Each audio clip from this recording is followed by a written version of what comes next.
Bonjour à toutes et à tous, c'est François et je suis ravi de t'accueillir pour ce nouveau podcast Café Trailer, le podcast qui échange avec des trailers qui vivent leur passion à 200%. Le but de ce podcast est de te partager leur histoire, leurs secrets, leurs projets et d'en apprendre beaucoup plus sur eux afin que tu en tires un maximum de bénéfices. Donc si tu aimes le trail et écouter des histoires incroyables, alors ce podcast est fait pour toi. Il est possible d'assister au tournage de l'épisode et y participer en live chaque mercredi soir à 20h30 sur ma chaîne YouTube La Planète Trail. Juste avant de commencer, j'ai quelques messages à te faire passer. Si c'est la première fois que tu écoutes le podcast, je te remercie d'être arrivé jusqu'ici. D'ailleurs, je te recommande le podcast avec Stéphane Brognard qu'on ne présente plus. J'ai beaucoup d'ambition avec ce podcast et je souhaite aller chercher des trailers de plus en plus incroyables et j'aimerais vraiment échanger avec tes trailers préférés. Sache que l'un des meilleurs moyens pour de les convaincre de participer, c'est notamment de leur montrer que vous êtes nombreux à adorer le podcast sur les réseaux sociaux et sur les notes iTunes. Donc si ce n'est pas encore fait, tu peux aller mettre une note sur Apple Podcast ou iTunes, c'est vraiment ce qui m'aide le plus à inciter des trailers connus à venir témoigner. Si tu écoutes plutôt sur Spotify, tu peux très facilement le partager en story sur Instagram, tag-moi et je te repartagerai. J'en profite donc pour rappeler le nom de mon compte Instagram, c'est @laplanètetrail, suis-le et tu y retrouveras entre autres les coulisses du podcast. C'est aussi un excellent moyen de me faire tes retours et de me suggérer des invités. Enfin, j'ai aussi écrit un livre, Comment choisir ses chaussures de trail, que tu peux télécharger gratuitement sur mon site planettrail.com dans l'espace boutique. Maintenant, place à mon invité du jour. Alors, live, ça y est, c'est parti. Bonjour Marie-Noël.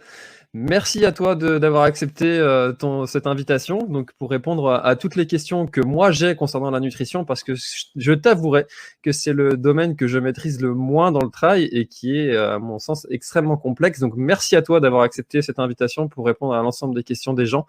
Merci beaucoup. Est-ce que tu peux juste commencer par te présenter le temps que tout le monde arrive, s'il te plaît? Complètement. Déjà, merci à toi de nous ouvrir cette petite fenêtre pour partager justement tous les bienfaits de la micronutrition. Je vais vous expliquer un petit peu ce que c'est. Donc déjà, qui suis-je?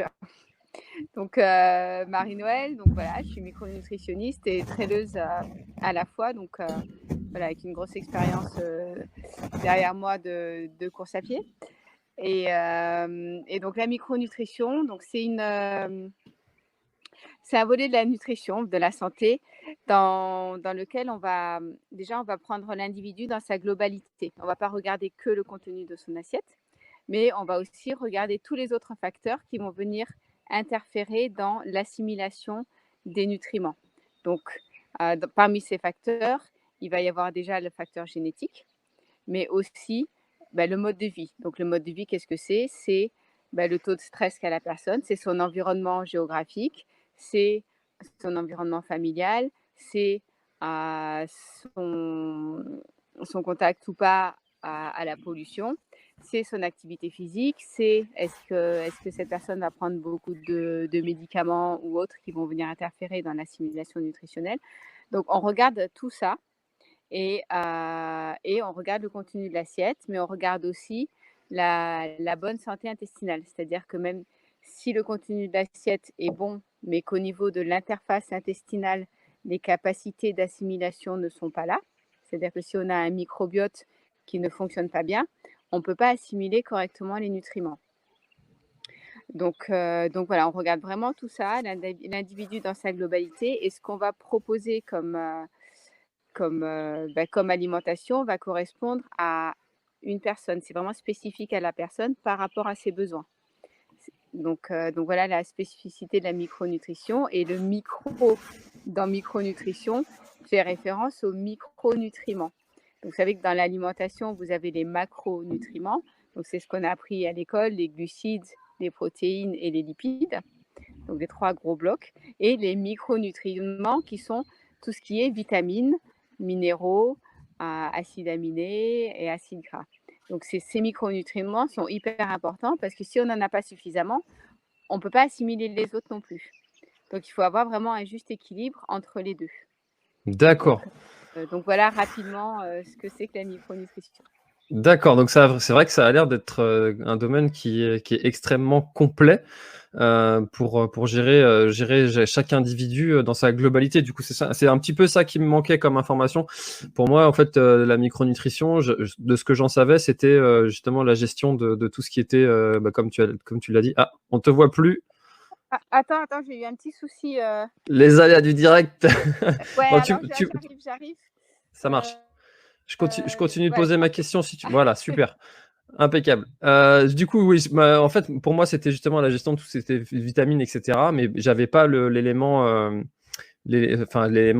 enfin voilà, j'avais pas l'élément de l'ensemble en fait du corps en gérant le sommeil, gérant son environnement, etc. Donc, ok, super, super d'accord. intéressant. Moi, ma première question, ça va être, en fait, sur trail et ultra trail, plus c'est long et j'ai l'impression que plus c'est vrai, on a quasiment tous, beaucoup de coureurs ont des problèmes gastriques. Ça arrive très fréquemment de vomir sur des ultra trail. Pourquoi est-ce que autant de coureurs ont ce problème? Est-ce qu'il y a un élément qui est commun à tous les coureurs? Ou est-ce que c'est chaque individu qui, en fait, lui-même, en tant que personne, ne s'alimente pas bien? Est-ce qu'il y a quelque chose que globalement on fait tous et qu'il ne faudrait pas faire? Je ne sais pas si ma question est claire, Tout mais à fait. pourquoi est-ce qu'on a tous des problèmes gastriques? Alors déjà, je vous rassure, on n'a pas tous des problèmes gastriques, mais ça s'explique complètement du fait de la spécificité de l'activité. C'est-à-dire qu'il y a quelque chose qu'il faut, et c'est bien de le comprendre en tant que coureur et de savoir comment notre corps fonctionne et pourquoi est-ce que ça nous arrive, pour justement remédier à cela. Quand on court et quand on fait dans la plupart des sports, ça se passe comme ça, on a un phénomène qui s'appelle l'ischémie-reperfusion. Donc, qu'est-ce que c'est? C'est très simple à comprendre. C'est-à-dire que quand vous êtes au repos, là, comme actuellement, votre flux sanguin est partagé entre les différents organes du corps. Donc, l'intestin, tous les organes nobles, le cerveau, les muscles, le foie, le rein, etc. Quand on court, on a une activité qui est accrue au niveau musculaire. Donc, le flux sanguin, dans l'urgence, va se diriger en majorité vers les muscles. Donc, au niveau intestinal, qu'est-ce qui se passe? On a moins d'arrivée de sang au niveau intestinal. Ça veut dire que toutes les fonctions intestinales sont lésées. Et la complication à digérer s'explique par ça. Maintenant, il faut savoir aussi, donc ça c'est le phénomène d'ischémie, c'est-à-dire que le sang il est retiré de l'intestin, donc les fonctions intestinales sont ralenties. C'est pour ça que, j'en reviendrai peut-être plus tard sur la façon de s'alimenter. C'est pour ça qu'il faut vraiment s'alimenter de façon spécifique, en fait, parce que notre capacité à assimiler l'alimentation est réduite. Maintenant, quand on arrête l'effort et que ce sang retourne dans la circulation sanguine et dans l'intestin, le sang revient chargé de toxines, parce que quand on fait un effort violent, on crée du stress oxydatif, on crée des toxines. Donc quand le sang revient au niveau intestinal, il revient moins propre, chargé de toxines. Et tout cela va créer ce qu'on appelle une dysbiose, c'est-à-dire c'est un déséquilibre au niveau du microbiote intestinal, et ça va aussi créer de la porosité au niveau de la paroi intestinale, abîmer notre paroi intestinale. En fait, pour résumer, on s'abîme l'intestin en courant. Donc, en fait, il y a un phénomène qui se passe pendant l'effort, mais il y a aussi un phénomène d'usure, en fait, en fait, qu'on abîme notre intestin en courant. Et il y a des petites méthodes, en fait, pour faire en sorte d'en prendre soin. Et c'est vraiment essentiel de comprendre que l'intestin, c'est un organe clé du coureur.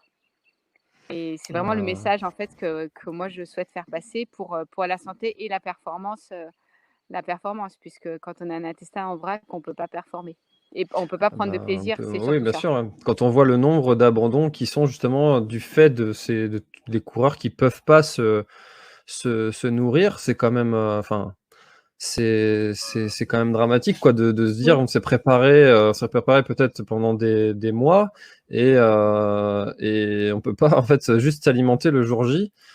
parce qu'on ne sait pas comment faire en fait. Il y a énormément de questions de savoir qu'est-ce qu'il faut manger, qu'est-ce qu'il faut boire, est-ce qu'il faut boire ci, est-ce qu'il faut boire ça, est-ce qu'il y a des aliments à éviter. Et du coup, en fait, c'est vraiment, du coup, à ce que je comprends, c'est à chaque coureur de se connaître. Il n'y a pas de méthode miracle, quoi. Si, quand même, hein. Si? Oui, parce que c'est déjà bon, savoir que ce phénomène existe et que c'est pas une fatalité, en fait, d'être malade à l'effort. Mmh. Donc déjà ça, il faut le savoir et ensuite c'est de bien s'occuper de son intestin, au quotidien. C'est-à-dire qu'une personne qui va être, une une personne qui va être soumise au stress, par exemple, qui prend beaucoup de médicaments, qui s'alimente mal, qui dort pas, va avoir beaucoup plus de risques d'avoir un intestin et un microbiote intestinal en mauvaise santé que quelqu'un qui n'a pas de stress, qui mange les aliments qu'il faut, qui prend pas de médicaments, qui respire comme il faut, et cetera. Donc c'est là où aussi on est différent et déjà, beh, s'analyser par rapport à ça et se dire: «OK, bon, dans ma vie, il y a certains facteurs qui vont me faire du mal, donc je suis plus ou moins fragile». D'accord. Donc Ah voilà, oui. ça, il faut vraiment le comprendre en fait par rapport à sa performance et comment on va se sentir en course, de se dire: «OK, c'est pas juste la course, mais c'est aussi tout le mode de vie qu'il y a autour qui va influer sur notre santé intestinale et qui va donc influer sur la manière dont on va réagir à l'effort». Ouais, donc en fait, dans la préparation d'un effort, d'une course, on devrait intégrer la préparation nutritive finalement, la préparation de son intestin à cet effort.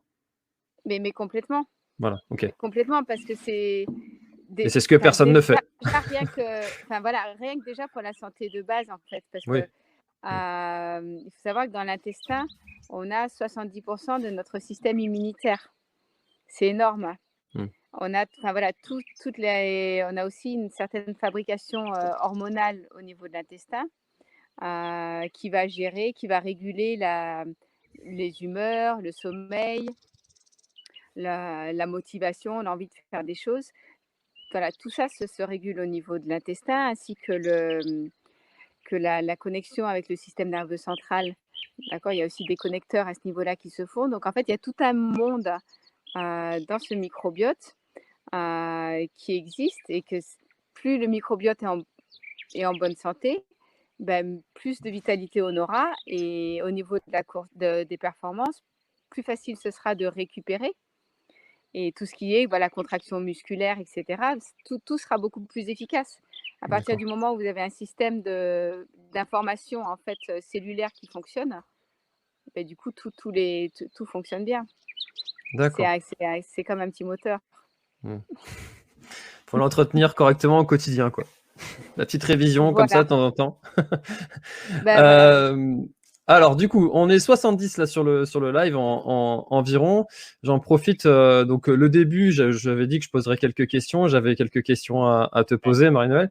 Maintenant, j'invite chaque personne qui regarde ce live à poser vos questions, que vous soyez sur Facebook ou sur YouTube. N'hésitez pas à poser vos questions et on essaiera d'en traiter un maximum. Alors l'échange dure 1 heure, donc à peu près. Hein, on n'est pas à la minute près.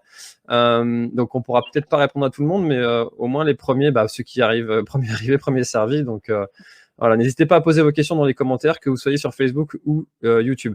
On va commencer avec une question de Pierre, Pierre Durand, qui nous demande: bonsoir, quels fruits et quels légumes privilégier avant un trail? Une recette de jus idéale à nous proposer. Les jus de Alors, légumes, c'est à la mode, ça. oui, alors déjà, déjà comme on disait tout à l'heure, tout est vraiment très personnel. C'est-à-dire on a aussi une faculté à digérer les aliments qui nous appartient. Donc il y a certaines personnes qui vont pas digérer les fibres des fruits du tout. Donc ce que je vais dire aussi, ça c'est pas il n'y a pas de recette miracle qui va aller bien pour tout le monde. Mm. Mais c'est vrai qu'il faut éviter les fruits qui vont, qui vont être trop diurétiques en fait, comme le melon, la pastèque, voilà, ce genre de fruits-là et plutôt privilégier, pommes, bananes, voilà, des fruits doux, éviter les fruits acidifiants comme les oranges. Voilà. Après, comme je dis, c'est assez personnel. Il y a des gens qui supportent pas du tout les fibres parce que ça leur donne des diarrhées. Donc ça, faut se connaître. Il faut, voilà, il y a des gens qui vont, voilà, pas manger du tout de fruits avant une course, justement par rapport à cet effet-là. Mais voilà, plutôt, voilà, ce genre de légumes doux. Donc pommes, bananes, recettes de jus. Les jus, donc, ben, alors je sais pas trop, c'est assez compliqué, recette de Ouais. jus. Faut, cla- Faut claquer une recette comme ça de mémoire. Allez hop, le C'est petit vrai, livre de en fait, recettes. voilà, moi, plutôt pour les jus avec des feuillus justement, Hmm. des feuilles vertes en fait pour apporter, beaucoup de vitamines, de chlorophylle et de protéines. Donc moi, si je vous propose une recette de jus, ça va être justement un jus à base de où vous avez un mélange en fait, vous pouvez mettre, voilà, pommes, gingembre, et du chouquel par exemple ou des épinards.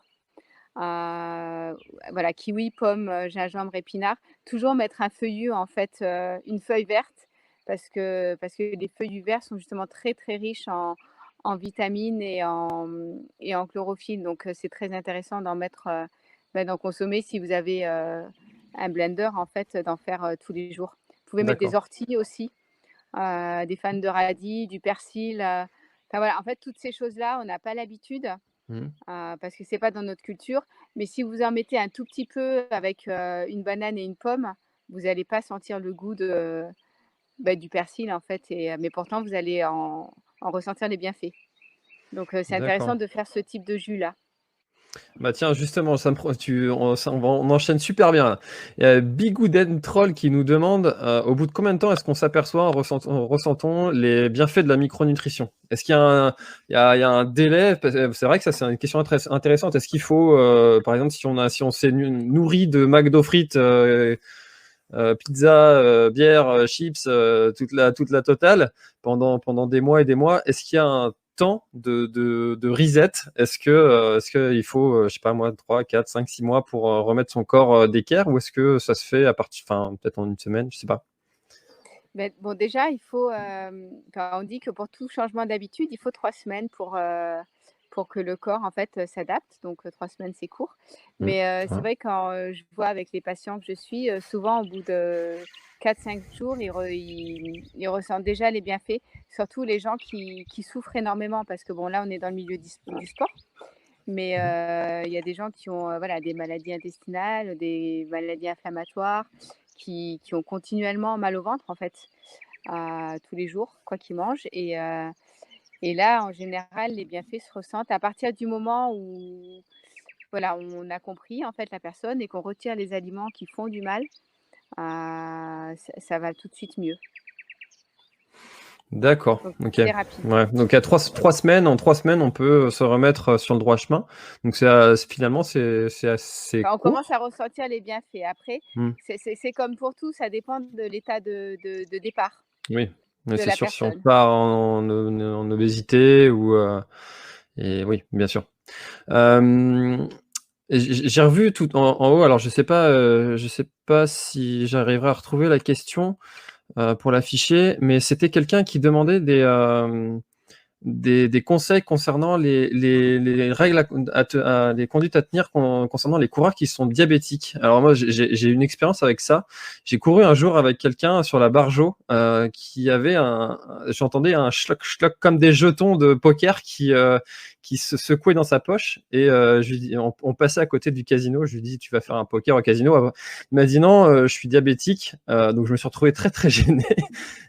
Et j'étais assez surpris de savoir que les coureurs qui sont diabétiques, donc c'est vrai que quand on est coureur, on gère souvent son taux de sucre en essayant de manger des aliments sucrés, voire pas trop, index glycémique assez bas, voilà. Et pour un diabétique, je me dis que ça doit être assez compliqué à gérer finalement de son alimentation. Est-ce qu'il y a comment est-ce qu'ils peuvent faire? Alors j'essaie de retrouver la question pendant que tu nous C'est réponds. vrai que c'est sûr qu'il faut se concentrer, voilà, sur les index glycémiques bas, Ah là, mais pour les non diabétiques aussi.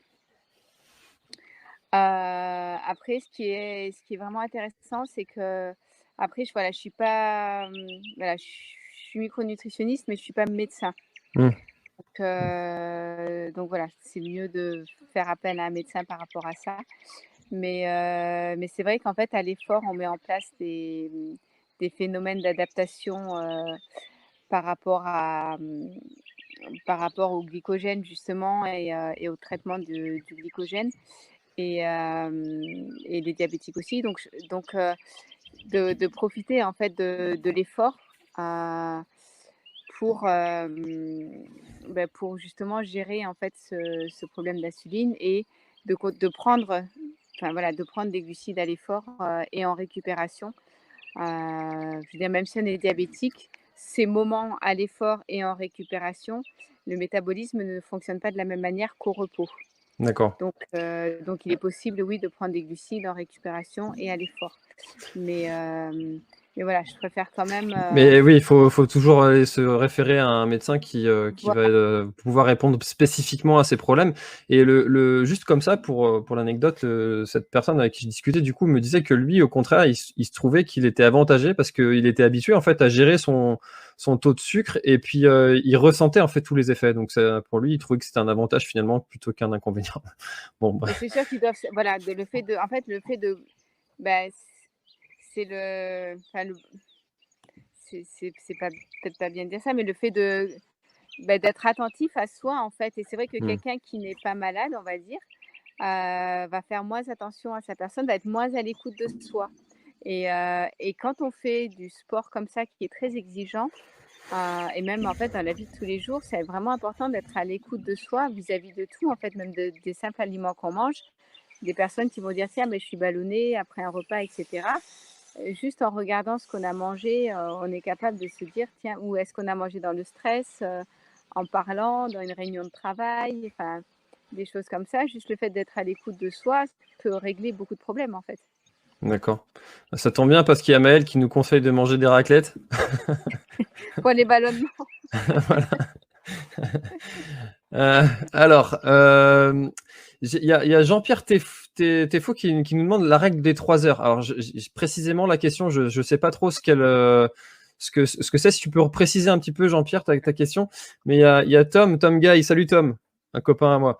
La bonne vieille assiette de pâtes 2-3 heures avant l'effort, mythe ou réalité? C'est vrai que ce coup de la pasta party avant, pendant, après l'effort, est-ce que alors moi j'entendais sur les pâtes, il y a différentes façons de les cuire, ça influence sur plein de choses, la sorte de pâte, il y a pâtes et pâtes en fait, et c'est vrai Ça. qu'on a l'habitude de manger des pâtes un peu traditionnellement, on va dire, mais est-ce que c'est mythe ou réalité? Très bonne question.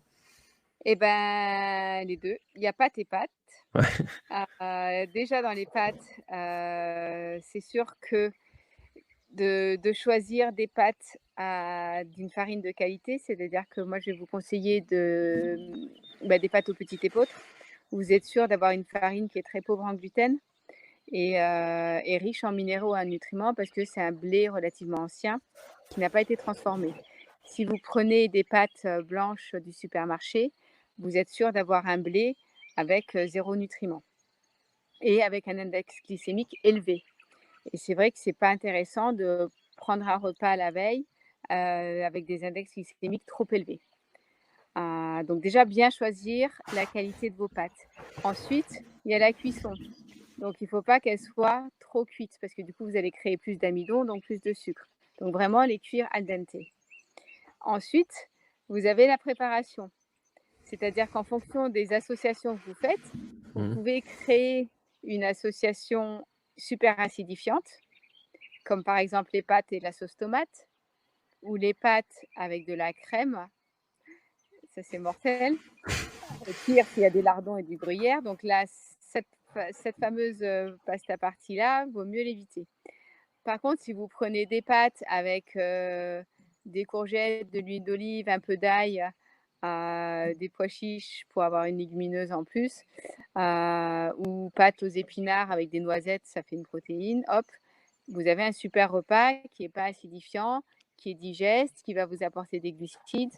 Donc il y a l'aliment, mais il y a aussi la qualité et la manière dont l'aliment est préparé. D'accord. Ouais, Ouais, donc la pasta party faite pour 500 personnes la veille ou les Voilà, en c'est général, c'est un peu pas petit. ouais, voilà.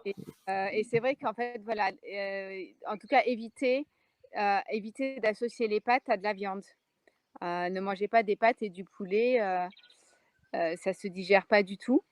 D'associer, en fait, vous avez un amidon fort qui est les pâtes et une protéine forte, dans la viande, et le fait d'associer les 2, vous allez empêcher une digestion facile.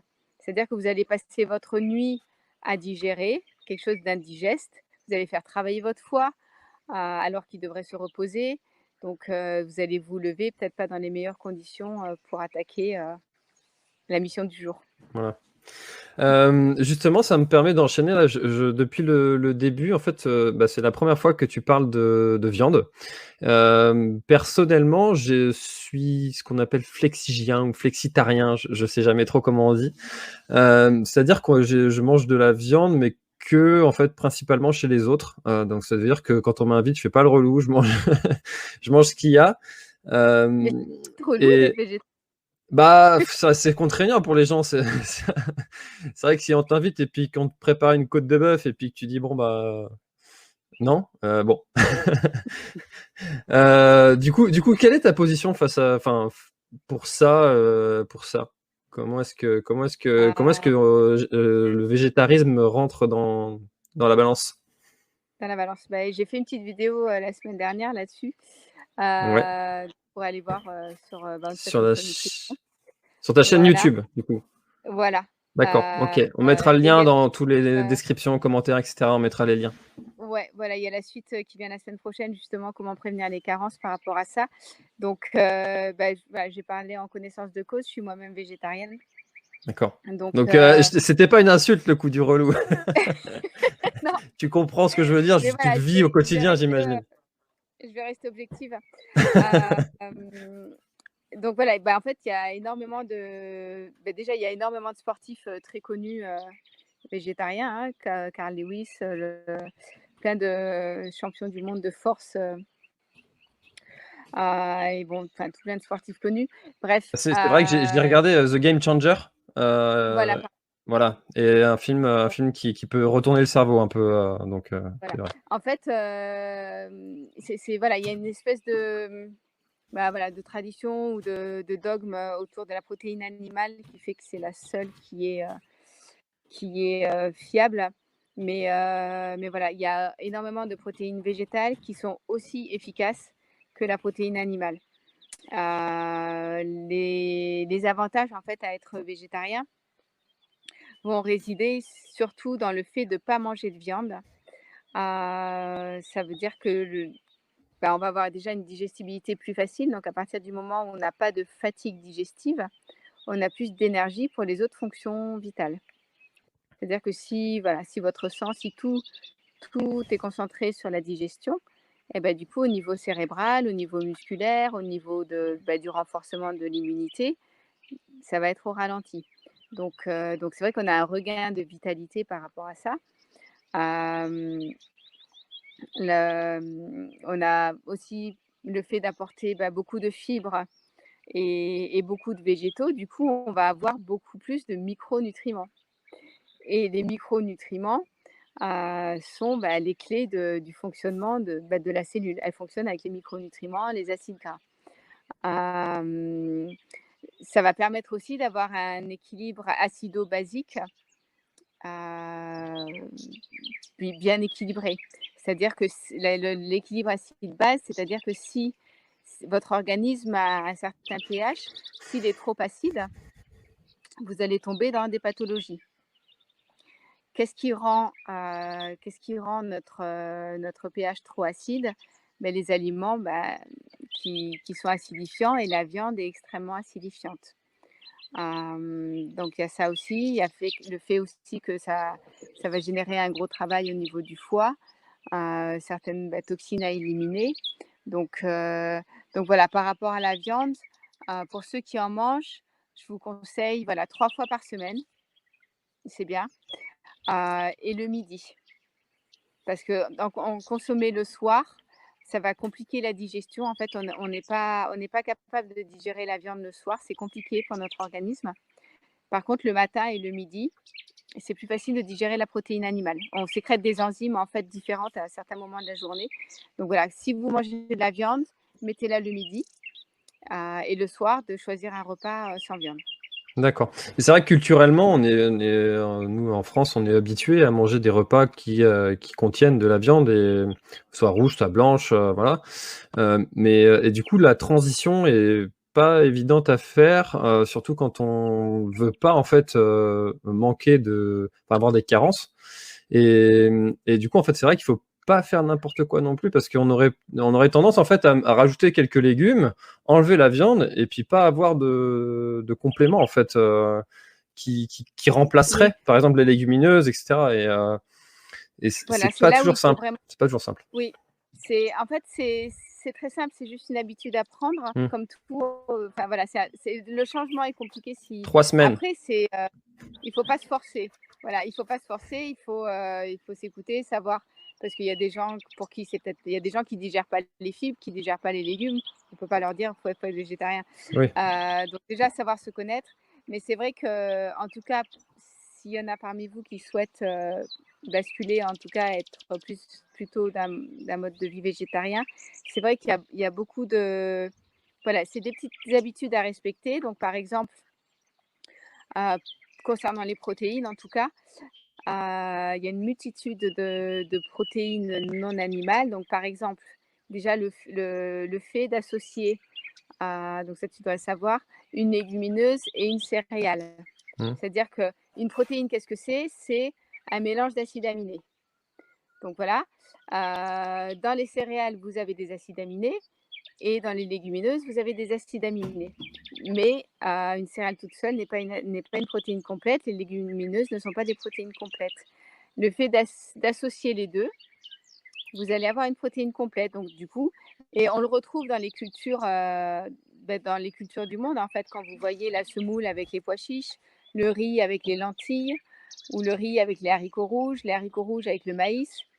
Je trouve que ce qui est vraiment intéressant, c'est d'aller regarder en dehors de la France, en Asie, en Amérique du Sud, etc., comment les gens mangent, et de se dire, bon, ben voilà, oui, en fait, ça fonctionne aussi, les gens sont en bonne santé. Donc voilà, ces associations-là, une céréale et une légumineuse, va créer une protéine complète. Donc si vous avez un repas à base de pois chiches, de riz, de légumes, et d'associer les bons acides gras, parce que ça, c'est vraiment hyper important, mais bon, pour les non-végétariens aussi. Donc, bien faire en sorte d'avoir de l'huile de colza, de l'huile de lin, de l'huile d'olive, des huiles de qualité. Après, vous avez aussi tout ce qui est oléagineux. Vous avez des protéines dans tous les oléagineux. Donc, comme je vous disais tout à l'heure, vous mettez des épinards, des pâtes, des noisettes. Ça vous fait un plat dans lequel vous allez avoir des protéines. Le fait d'associer tout ça. Les graines, donc des graines de courge, des graines de tournesol. En fait, c'est des petits aliments, mais c'est des graines. Donc les graines, en fait, c'est hyper riche puisque ça va pousser. Donc c'est des bombes de nutriments. D'accord. Donc de consommer des graines, et notamment les graines germées. Parce que la graine, une fois qu'elle a germé, en fait, l'apport en vitamines et en minéraux est multiplié par plus de 100. Et c'est vraiment, en fait, c'est des bombes de nutriments et de protéines. Donc, vous avez tout ça, vous avez les aliments comme le tofu aussi, le tempeh, qui sont intéressants à consommer. Vous avez aussi après toutes les protéines végétales comme le chanvre, qui est une protéine complète, l'ortie, qui est très très riche en protéines. Pour ceux qui ne connaissent pas, vraiment, allez ramasser des orties, faites-les frire avec de l'ail et de l'huile d'olive, c'est une tuerie. C'est pas la peine d'aller acheter des blettes au marché. Enfin, vous avez tout en fait là. Et En ce moment, il y en a partout en plus. oui, donc voilà, vous avez des protéines en fait partout. D'accord, très intéressant. C'est vrai que c'est des choses qu'on n'a pas l'habitude de manger, hein, surtout les orties. Le chanfre aussi, tu as dit, c'est pas l'habitude des choses Voilà, que j'ai le l'habitude. chanvre, donc ça se trouve beaucoup. Maintenant, on en fait ça se trouve sur le commerce. Vous avez de la farine de chanvre. En fait, l'avantage du chanvre, c'est que, bon, déjà, c'est très riche en protéines, c'est très riche en oméga 3 et c'est extrêmement digeste. D'accord. Et c'est aussi une protéine qui n'a pas été transformée, contrairement à la protéine de soja ou de pois. Euh, je vous emmène avec moi, il faut que je branche le téléphone. Ah, plus de batterie. Voilà, mais c'est bon. Ok, Tout va ça bien. marche. Et donc voilà, donc c'est vraiment une protéine intéressante en fait à consommer dans les préparations. Donc vous pouvez faire des crêpes, des galettes, des pancakes, des boissons de récupération de l'effort. Donc voilà, Ok. pour la protéine de chanvre. Ouais. Alors, le temps que tu branches ton téléphone, justement, ça me permet de faire une petite transition. Depuis le début, on n'arrête pas de parler de l'ultra-personnalisation de la discipline, parce que chaque personne est indépendante et est une personne à part entière. Et du coup, si vous réservez un entretien avec Marie-Noëlle, donc vous retrouverez toutes ces coordonnées dans tous les liens que je pourrais mettre dans la description, etc., etc. Avec le code Planet Tribe, vous donnez le code à Marie-Noëlle, Planet Tribe, vous aurez moins 10% sur votre première consultation avec Marie-Noëlle. Et ça jusqu'à vendredi 18h. Donc ne traînez pas à prendre rendez-vous. Si ça vous intéresse, de toute façon, vous retrouvez tous les liens dans la description. Voilà. Donc on reprend les questions. On entend parler souvent de la spiruline. Qu'est-ce que c'est que la spiruline? Et alors, moi, ce que j'en ai entendu, c'est qu'il y a différentes façons de la faire et que d'une façon à l'autre, soit en paillettes, soit en poudre, soit en gélule, ça change tout et c'est pas forcément toujours de la bonne qualité ce qu'on peut trouver. Qu'est-ce que Oui, la spiruline en trail? Est-ce que c'est intéressant? alors voilà, donc la spiruline, du coup, elle a subi un énorme effet de mode. D'où justement une pléthore de formes différentes et de marques et de productions différentes. Donc voilà, bien choisir en tout cas l'origine, de voir comment elle a été cultivée. Voilà, préférer en tout cas la spiruline fraîche quand déshydratée. La spiruline est très intéressante. Parce que riche en protéines, parce que riche en fer, riche en minéraux.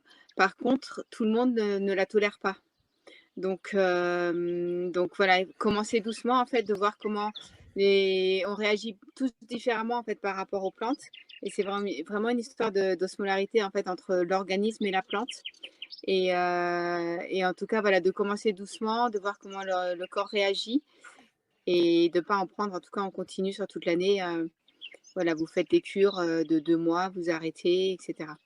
Mais voilà, restez à l'écoute de voir si ça vous fait rien au niveau hépatique notamment. D'accord.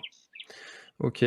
Donc du coup là pour la question consommer avant, pendant la course, du coup ça n'a pas vraiment d'intérêt de commencer juste une cure de spiruline 15 jours avant et puis en fait faut en consommer toute l'année si je comprends bien. Si on veut en En consommer et que fait, ça nous fait voilà, un effet. alors moi, je suis pas pour Des shots. les solutions miracles Ouais. juste avant une course. Voilà, c'est un peu comme le gamin qui révise son bac la veille. C'est comme je Ça vous marche, hein, parlais au ça début. marche. J'ai testé, ça marche. Oui, mais des fois ça marche. Tout à fait. Mais en fait, c'est ce que Anto. Ouais. En fait, je ne sais pas si tu étais là tout à l'heure au début, mais quand j'expliquais vraiment en fait par rapport au terrain, en fait, le terrain de la personne. Si vous avez un écosystème intestinal qui est en bonne santé, à la base, faites votre course sans produit miracle, vous allez faire une bonne course, ça va bien se passer. Si à la base, vous avez un écosystème intestinal qui est fragile, même si vous prenez, je ne sais pas quoi, 2 semaines avant la course, votre écosystème intestinal sera toujours fragile. Donc du coup, malheureusement, ça va pas être suffisant pour changer. C'est sûr que si vous avez un objectif et que vous êtes déjà sujet justement à des problèmes gastriques, par exemple, prévoyez au moins 3 mois avant, même 6 mois avant. Enfin, voilà, ça dépend. Des fois, il faut 6 mois pour réparer un intestin. Ça peut prendre 1 an, ça peut prendre 2 mois. Ça dépend de l'état de base de la personne. Mais c'est vrai que si vous avez un objectif qui vous tient à cœur, il vaut mieux y réfléchir 3-4 mois à l'avance plutôt que que 2 semaines. Bon, ça tombe bien parce que du coup, tu as répondu à la question qui est suivante de Fabien, l'ami Fabien. Conseilles-tu un D'accord. changement d'alimentation radical 15 jours avant un trail? Bah, du coup, je crois que Fabien, tu as ta réponse. Bah, du coup, je vais Pas... en profiter pour développer un petit peu. Alors, Ouais, voilà, quand on fait un trail, donc j'imagine que c'est des efforts en fait au-delà de 2h30, 3h jusqu'à 10h, 20h. Ouais, ça peut aller. En tout cas, c'est de l'effort long. C'est de l'endurance longue. Il faut savoir que sur ce genre d'effort, on va puiser essentiellement dans les lipides comme source de carburant. Et même au quotidien, en fait, notre organisme fonctionne essentiellement sur des lipides et non sur des glucides. Donc ça, c'est quelque chose qu'il faut se mettre en tête. Et donc, c'est vraiment comme un moteur, en fait. Pour faciliter les choses à l'effort, il faut déjà qu'au quotidien, dans la vie de tous les jours, votre organisme, il ait l'habitude de fonctionner avec des lipides. Des lipides, je parle de bons lipides, des amandes, des l'avocat. oléagineux, des avocats par exemple, des poissons gras, des graines, etc. Là, si vous mangez comme ça, vous donnez à votre organisme des bonnes choses, ce dont il a besoin pour fonctionner. Quand vous êtes sur une course, vous continuez à fonctionner sur des lipides. Mais si votre organisme il est habitué déjà comme ça, eh ben, il va continuer à fonctionner de façon efficace. Par contre, si au quotidien, toute l'année, vous mangez des sucres, du pain le matin, du riz le midi et des pâtes le soir, avec une barre de chocolat ou du jus de fruits, et sur la course, tout d'un coup, il faut que je me mette à consommer des lipides pour avancer, mais mon bonhomme, il me donne des sucres toute l'année, je fais comment? Là, l'organisme, il est complètement bouleversé. Donc c'est pour ça, c'est important de se dire, voilà, ok, je cours, mais c'est pas juste le temps de ma course, que c'est pas parce que j'ai la meilleure barre qui vient de sortir que ça va marcher. C'est nous, en fait, Ouais. le moteur qu'il faut entretenir et graisser. C'est comme si on fonctionnait à l'essence toute l'année, et puis je vais faire 1000 bornes en voiture, donc je vais mettre du gasoil dans mon moteur. Ok, je comprends l'idée. Ouais, c'est intéressant comme comparaison. Et c'est vrai que enfin, on n'a pas du tout c'est vrai que pourtant je consulte quand même pas mal de contenu sur le trail, et on entend très peu en fait ce discours de se dire que une course se prépare toute l'année au niveau nutritionnel. Finalement, un objectif se prépare toute l'année au niveau nutritionnel, quoi. C'est ça en fait, c'est tout le temps en Et fait. après, je pense qu'il faut être logique quand même quand on fait de la course à pied, l'ultra, c'est quand même quand on fait en tout cas des courses, quand on met un dossard, c'est un mode de vie, c'est sur l'organisme, c'est pas rien en fait, ce qu'on lui inflige. Et je pense qu'on a tendance aussi à négliger un petit peu ça et se dire, tiens, je fais juste un 40 km, je fais que un 60 km. Non, c'est pas que un 60 km. Et aussi, en fait, on est parti je pense, dans notre société, on est parti dans une telle dérive alimentaire que déjà, c'est normal de manger du McDo, de manger des pâtes matin, midi et soir avec du jambon et de la crème. Pour moi, c'est pas normal, c'est pas ça. Notre organisme, il n'est pas fait pour fonctionner là-dessus. Donc, en fait, se dire, tiens, l'humain, qu'est-ce qu'il doit manger déjà à la base? On est fait pour manger comment? Et on se rend compte que manger le plus simplement possible, en fait, le plus naturellement possible, c'est ça qui fonctionne. Et du coup, quand on va faire un effort, on va fonctionner parce que nos organismes ne seront pas encrassés par des molécules toxiques, des aliments pleins d'additifs, de sucre, de matières grasses, hydrogène. Enfin, c'est peut-être revenir aussi à la base des choses simples, quoi. Mais est-ce que finalement, il n'y a que au niveau nutritif que notre société est partie dans l'extrême? On pourrait en discuter toute la soirée. Voilà, faire le thème d'un autre Donc, live c'est avec vrai un que sociologue. Voilà. Tiens, allez, tiens, j'en profite pour dire que ce rendez-vous-là que j'ai actuellement avec Marie-Noël, j'aimerais bien le produire toutes les semaines avec un autre invité. Donc, n'hésitez pas à suivre, à vous abonner, etc. Et puis la semaine prochaine, j'ai déjà l'invité, ça va être du très, très, très, très lourd. J'ai vraiment hâte aussi la semaine prochaine là, de rencontrer le prochain invité. Oui, donc Jean-Pierre Théfault nous demande, en fait, doit-on manger 3 heures avant l'effort? C'est vrai qu'on entend souvent ça. Il y a des gens, alors moi je le fais pas sur les trails très longs, surtout quand il faut se lever très tôt le matin, quand on part par exemple à 5 heures. Il y a des gens qui se lèvent dans la nuit, qui mangent, qui se recouchent et qui se relèvent après pour repartir sur le trail. Ça, c'est quelque chose que personnellement je ne fais pas parce que j'ai la flemme de me lever. Mais est-ce qu'il faut le faire? Eh ben, c'est sûr qu'il faut prendre le départ d'une course en ayant digéré. Donc oui. Après, on a tous des vitesses de digestion différentes. Donc voilà, c'est entre 2 heures et 3 heures dépendant de la personne. Mais oui, je conseille en tout cas de prendre un petit déjeuner ou un repas selon l'heure du départ, voilà, 2-3 heures avant, 2-3 heures. avec Okay. des aliments digestes bien sûr. Ok, alors, super. Bah, du coup, il faudra que je me lève. Ce sera mieux pour toi. C'est peut-être ça, en fait, mon problème. C'est pour ça que je vais pas assez vite. C'est juste ça, en fait. Ça tient à rien, des fois. Alors, est-il bon de boire de la Saint-Yor ou Rosana? C'est vrai que la Saint-Yor, on en voit beaucoup sur les trails, ou Rosana avant et pendant l'effort, afin de prévenir les fortes pertes en minéraux. Personnellement, la Saint-Yor, j'en buvais beaucoup, il fut un temps, et en fait, ça me provoque des ballonnements. Alors, du coup, j'en bois beaucoup moins.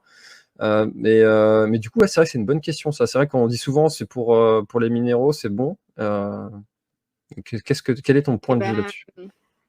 En fait, l'apport en minéraux que vous allez avoir dans les eaux gazeuses ne vont pas suffire à combler les pertes que vous avez à l'effort.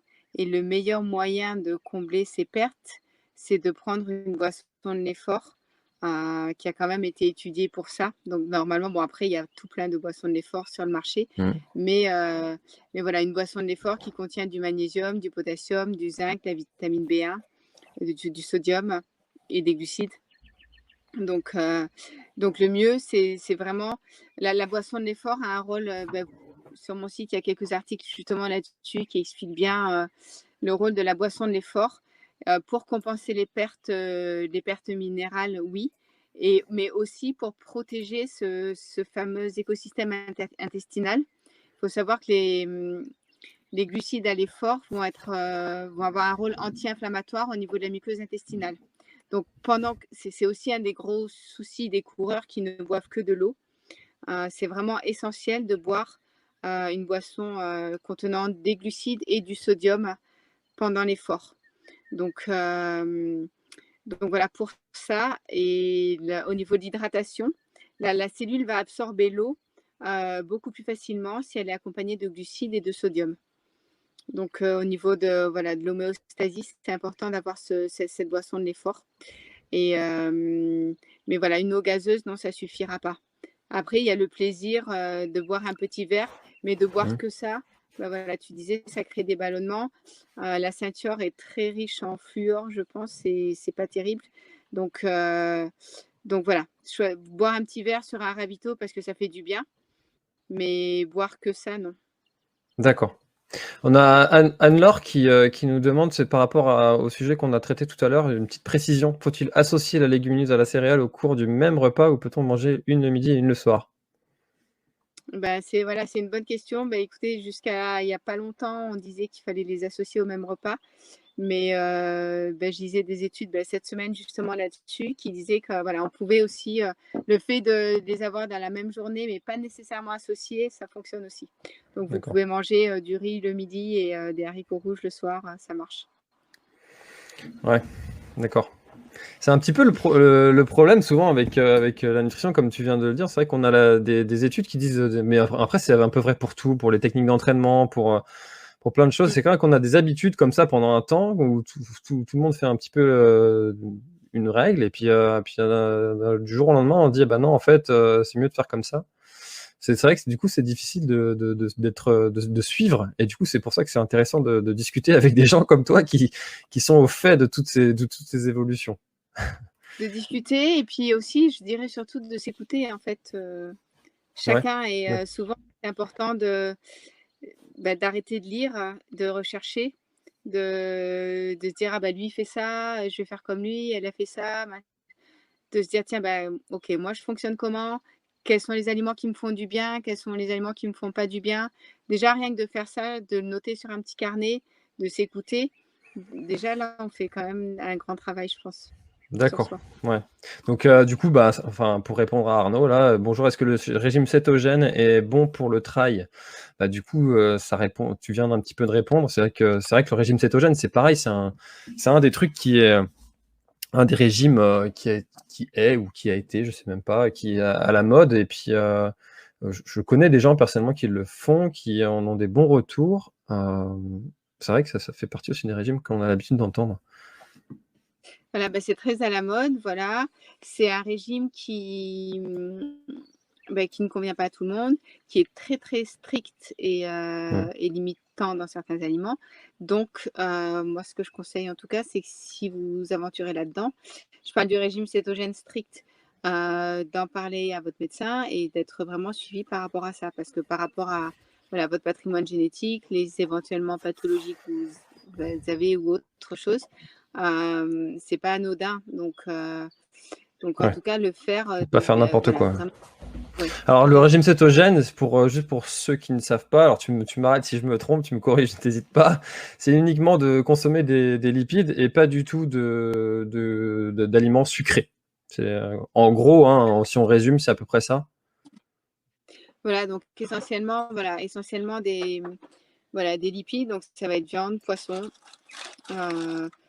fromage, avocat, oléagineux et fini les pâtes, quoi. Du tout. Fini les pâtes. Voilà, pas de glucides du tout. Donc ça, c'est le régime cétogène strict. La plupart des gens, quand ils disent qu'il faut un régime cétogène, c'est pas un régime cétogène strict, c'est-à-dire qu'ils s'autorisent quand même des glucides à index glycémique bas. D'accord. Et comme la patate douce, les lentilles corail, le riz basmati, les pois chiches. Donc voilà, il faut bien se renseigner, il faut bien regarder, il faut être à l'écoute. Est-ce que ça me correspond, ça me correspond pas? C'est toujours pareil en fait. On a tous des sensibilités différentes. Donc je pense que c'est la base, c'est déjà ça. Et se dire pourquoi je le fais. Est-ce que c'est parce que c'est une mode et je veux la suivre, ou bien est-ce que parce que je suis convaincue que ça me fait du bien? D'accord, oui. On a David qui nous demande les pastilles de sel. Alors c'est vrai que ça, ils avaient commencé à en donner sur les ultras. Je crois que ça a commencé sur l'UTMB. Je sais pas si ça a vraiment commencé là, mais du moins c'est là que j'en ai entendu parler pour la première fois. Donner des pastilles de sel sur les longues distances. Est-ce que c'est vraiment efficace? Je pense que c'est un coup d'épée dans l'eau. Voilà, vous avez une boisson de l'effort qui est bien dosée en sodium. Il y a quand même il y a des dosages très précis en fait. N'oubliez pas que vos cellules, votre corps, c'est un peu comme un aquarium. Vos cellules, elles fonctionnent bien si l'homéostasie lui correspond et que tout va bien. À partir du moment où vous êtes dans l'effort, vous allez changer les paramètres de votre pH. Et cette boisson de l'effort, en fait, elle vient apporter le taux de sodium qu'il faut par heure d'effort. Si vous prenez du sel comme ça sur un ravito, en pastille, du coup, vous ne gérez plus du tout les apports. Vous ne savez pas combien de sel vous emmenez. Donc je pense qu'il vaut mieux faire les choses. Vous avez votre boisson, vous savez qu'il y a tant de sel dedans, et vous faites comme ça. Ouais, vaut mieux privilégier donc les boissons de l'effort. Alors personnellement, du coup, ce que je fais, c'est que j'ai une flasque avec une boisson de l'effort et 2 autres avec de l'eau, et j'essaye d'alterner un petit peu tout ça. Sauf sur le dernier trail que j'ai fait où j'ai eu pris qu'une seule pastille des pastilles qu'on trouve là avec la boisson déjà tout fait. Enfin, il y a besoin de te mettre la pastille dans l'eau. Donc, pas boire non plus que de ça. Est-ce que c'est... Enfin, pas boire que de la boisson de l'effort. Du coup, il faut mélanger un petit peu avec de l'eau, si j'ai bien compris. Voilà, alors, Ce qui est important, c'est sûr qu'au niveau du goût, on aime bien avoir un petit peu d'eau des fois. Enfin, ça dépend vraiment des gens. Ça dépend pour combien de temps vous partez. Si vous partez pour 20 heures, il y a un moment où vous en aurez marre de votre boisson de l'effort. Le paramètre à prendre en compte, c'est le taux de glucides par heure d'effort. C'est-à-dire que vous avez à peu près besoin d'à peu près 50 grammes de glucides par heure. Et c'est ça qu'il faut regarder quand vous préparez votre effort. Est-ce que votre boisson, si votre boisson dosée à son maximum en fait, si elle vous apporte 50 grammes ou entre 40 et 60 grammes de glucides par heure, vous avez ce qu'il faut. Si vous coupez votre boisson à moitié, vous savez que vous avez la moitié des apports, mais que vous allez compenser avec une barre par exemple ou autre chose. C'est pour ça que c'est bien de se dire, ok, bon moi je prends la moitié, c'est dans ma gourde, c'est de l'eau, l'autre moitié c'est de la boisson de l'effort. Mais ça veut dire que sur 1 heure, je consomme que la moitié de ma boisson de l'effort. Donc je vais prendre une barre pour compenser les apports en glucides. D'accord. Il y a vraiment tout un plan à mettre en place en fait avant. Et faut calculer chaque apport de chaque aliment qu'on va consommer. Mais encore une fois, en testant, Voilà. en essayant, et puis en voyant si ça nous correspond. Et c'est l'expérience après qui fera que on valide ou pas tel ou tel plan.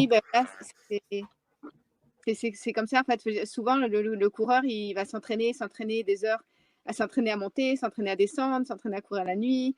Mais jamais il s'entraîne à manger à l'effort, en fait. Et pourtant, quand il va faire sa course, il va bien manger à l'effort.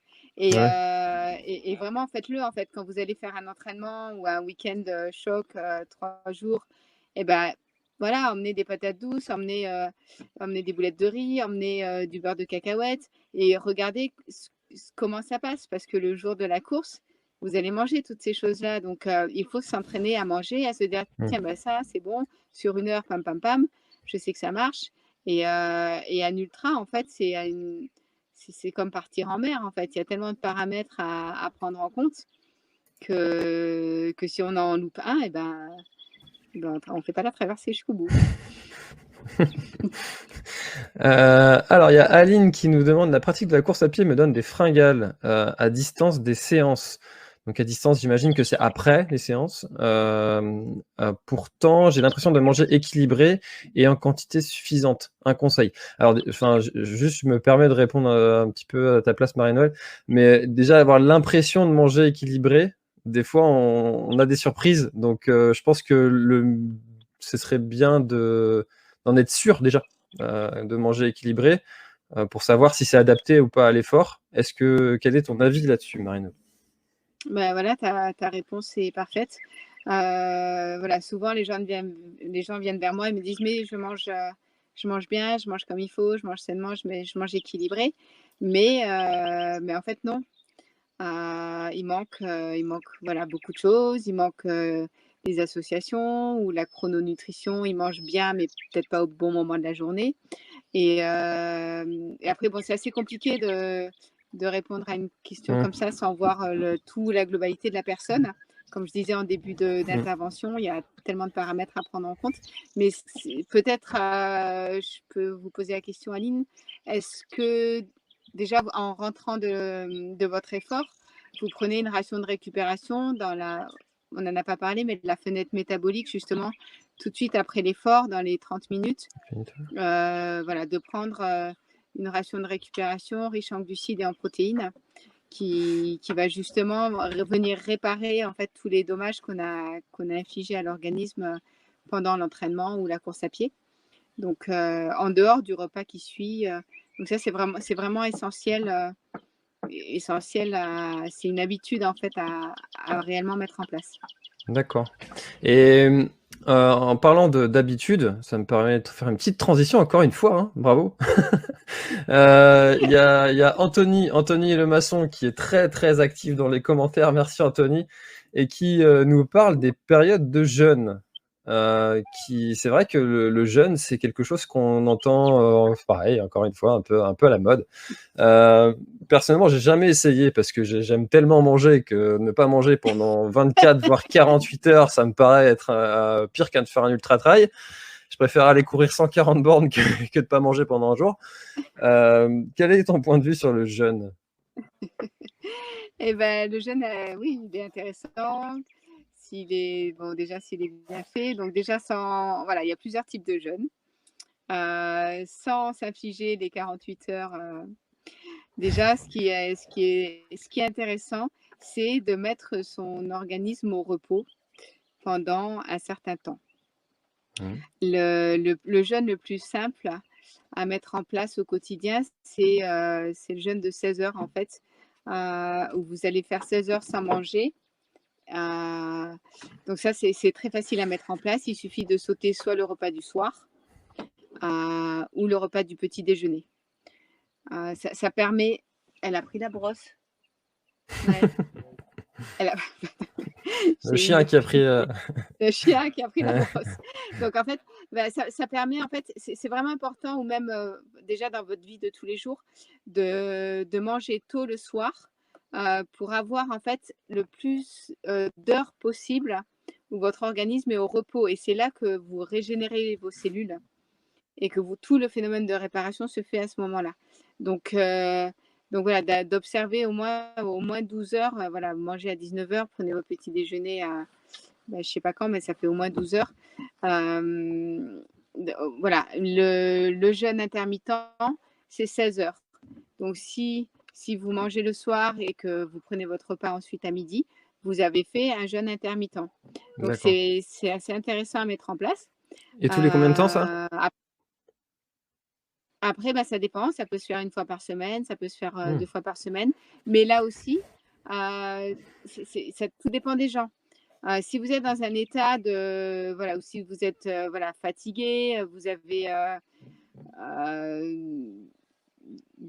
voilà, vous n'arrivez pas à vous lever le matin, enfin voilà, il y a tout plein de choses en fait à prendre en compte au niveau de l'état des neuromédiateurs, au niveau de l'état hormonal. Enfin, donc on peut pas dire le jeûne c'est bon, le jeûne c'est pas bon.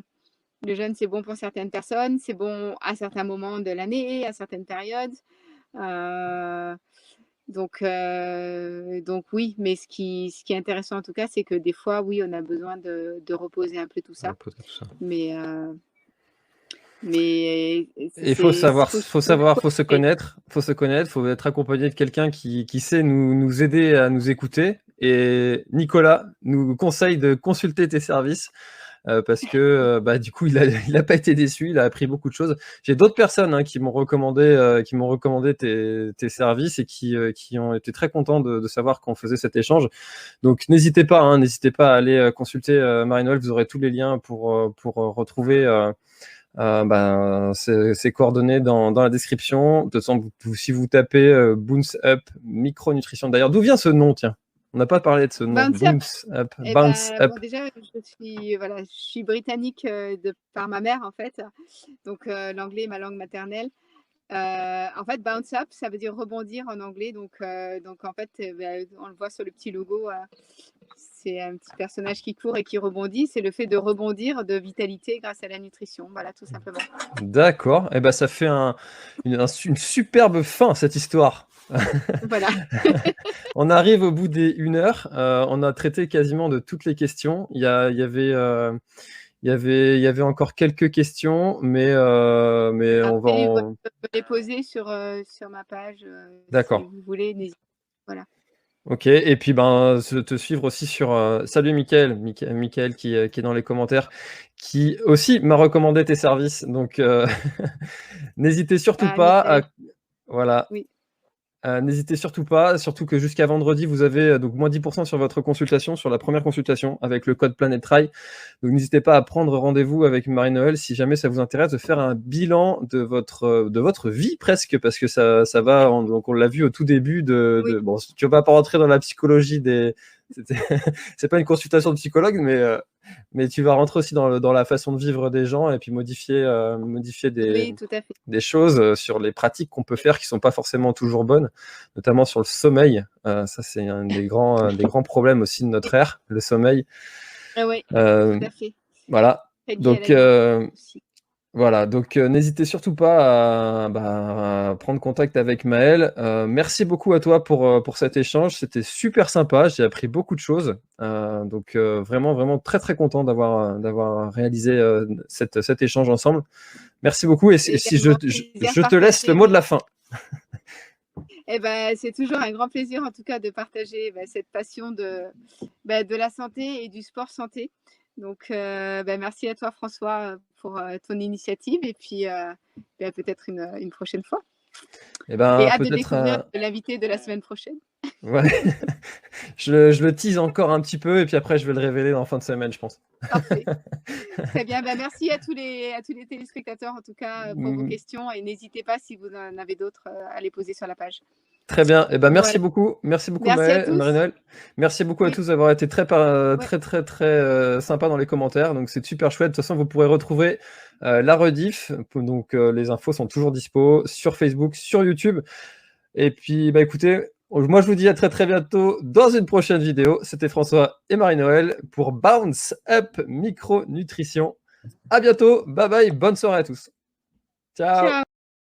Merci d'avoir écouté cet épisode jusqu'au bout. Si tu es encore là, c'est sûrement que l'épisode t'a plu, donc n'hésite pas à le faire savoir autour de toi et à t'abonner pour ne louper aucun épisode. J'ai mis tous les liens dans la description, donc n'hésite pas à y jeter un œil. À la semaine prochaine, bye bye.